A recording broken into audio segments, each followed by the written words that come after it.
Alors Fabrice, on a vu un peu le terrain où agit une agence comme Agence France Presse. Comment survivre dans un terrain si difficile? Bon, on essaye à notre place et assez modestement d'être une partie de la solution. Les agences d'information, dans leur métier, c'est pas le commentaire, c'est pas l'opinion, c'est de rapporter les faits partout dans le monde, 24 heures sur 24, 7 jours sur 7, en plusieurs langues. Donc, faire du reportage sur le faux n'est absolument pas naturel. Une anecdote qui m'a été racontée, je n'étais pas à l'AFP à cette époque, en 2011, quand Ben Laden a été tué par les Navy Seals, il y a eu une photo de lui, soi-disant mort, qui a circulé, et l'AFP s'était assez bien fichu à démonter le trucage, mais elle n'en a rien fait, parce que, encore une fois, une agence d'information n'est pas là pour ni rapporter le faux, et encore moins pour le propager. Les choses ont changé. En 2015, par exemple, pendant les attentats du Bataclan, il y a eu une rumeur d'attaque à la Tour Eiffel qui a eu un impact assez important sur la répartition des forces de police. Et puis, bien sûr, il y a eu le Brexit et Trump. Et là, on s'est aperçu que la désinformation faisait partie maintenant de l'actualité. Et donc, l'AFP de l'époque a eu un débat interne et a changé de posture et s'est mise à s'organiser pour contrer la désinformation.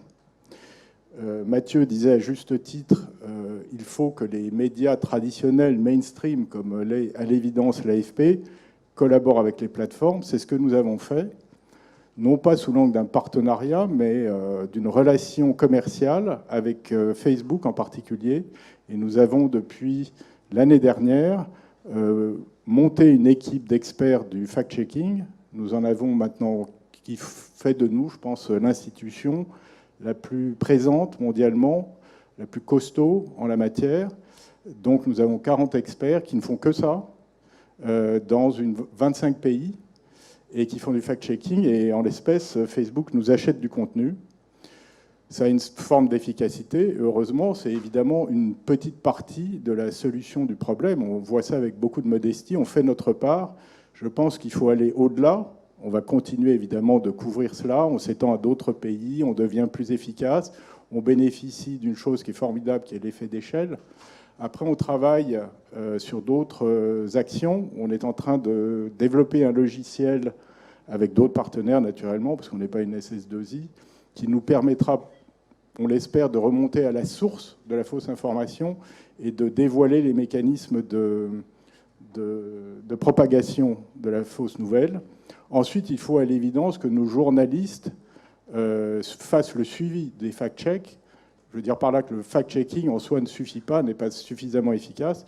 Et les journalistes doivent rendre ceux qui ont propagé ces rumeurs ou qui ont menti responsables de ces actions. Donc c'est une action qui est complémentaire et qu'il faut absolument engager.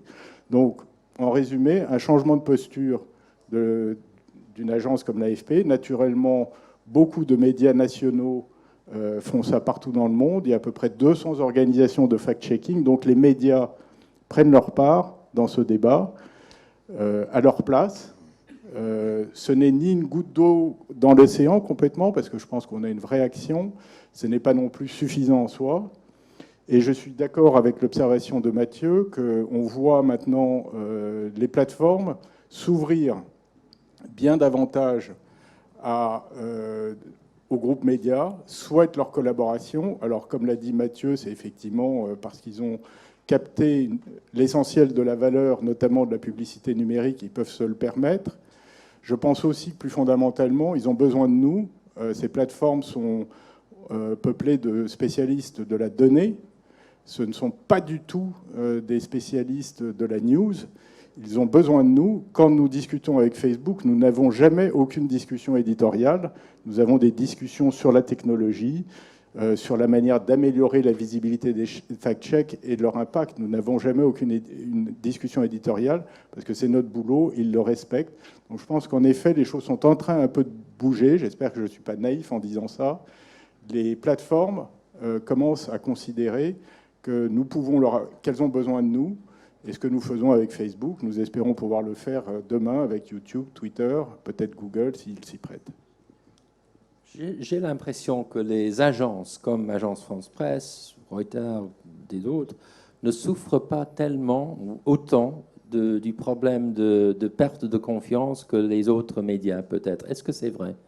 Est-ce que tu mesures la confiance? C'est pas bien mesuré. D'une manière indirecte, puisque nos clients sont les médias, que la crise des médias est profonde, on en souffre automatiquement. On est dans le B2B, on n'est pas dans le B2C, on n'a pas d'exposition directe, sauf sur nos comptes Twitter, Facebook, avec les clients. Je pense qu'il serait très naïf de dire que nous ne souffrons pas, nous aussi, de ce discrédit. Je pense qu'une agence comme l'AFP bénéficie d'une image de sérieux, a une bonne réputation, c'est un combat quotidien. Toutes les agences ont commis des erreurs. Là, on parle des fake news, qui, comme on l'a dit, est très bien et un sujet un peu différent. Et je pense que notre responsabilité, pour regagner la confiance, parce que je suis bien d'accord que le sujet du jour, c'est la crise de confiance, comment y remédier, c'est d'envoyer, de préserver déjà, ce serait pas mal, vu la crise du journalisme, de préserver le réseau que nous avons et, si possible, de renforcer le journalisme de terrain, qui est quand même le meilleur antidote contre les fake news. Et c'est aussi d'envoyer ces journalistes dans les terrains oubliés. Je ne vous fais pas un dessin, les gilets jaunes, mais aussi l'élection de Trump, le Brexit, les médias mainstream dont nous faisons partie ont trop délaissé ces zones. Et il faut aussi penser à la diversité de notre recrutement et faire en sorte, par exemple, que nous ayons dans nos newsrooms des gens qui viennent de backgrounds très différents et pas simplement des meilleures écoles de journalisme et qu'on s'ouvre à d'autres horizons. Et en partie, on a parlé du problème de la technologie qui amplifie le problème, mais est-ce que c'est aussi fait part de la solution, la technologie? Alors, nous investissons peu en technologie, mais nous concentrons tout sur ce qu'on appelle le media forensic, donc des technologies qui nous permettent de détecter notamment les images truquées. Il se trouve qu'un logiciel qu'on a développé qui s'appelle InVid est utilisé dans toutes les grandes newsrooms, dont le New York Times. C'est pour vous donner un exemple de ce que c'est. C'est un logiciel qui permet de comparer, de fragmenter une vidéo en plusieurs plans et de faire des recherches par similarité avec des moteurs de recherche spécialisés, et ce qui vous permet de dire bah non, cette vidéo a été truquée. Je ne parle même pas des deepfakes, qui est un autre problème, mais très souvent, il faut reconnaître que les fake news, ne nous trompons pas, c'est assez rudimentaire. C'est une vidéo sortie de son contexte, avec un lieu différent, une date différente, et très vite, on peut le reconnaître avec les outils dont on dispose. Il y a 4 ou 5 outils qui existent aujourd'hui, qui utilisent couramment les journalistes. Ça devient un métier. On dit souvent à l'AFP, on m'a souvent opposé, mais la vérification, lutter contre les fake news, on l'a toujours fait. C'est pas vrai. La vérification, on l'a toujours fait. Mais lutter contre les fake news, c'est une démarche, c'est aussi une technique qui s'apprend en quelques jours.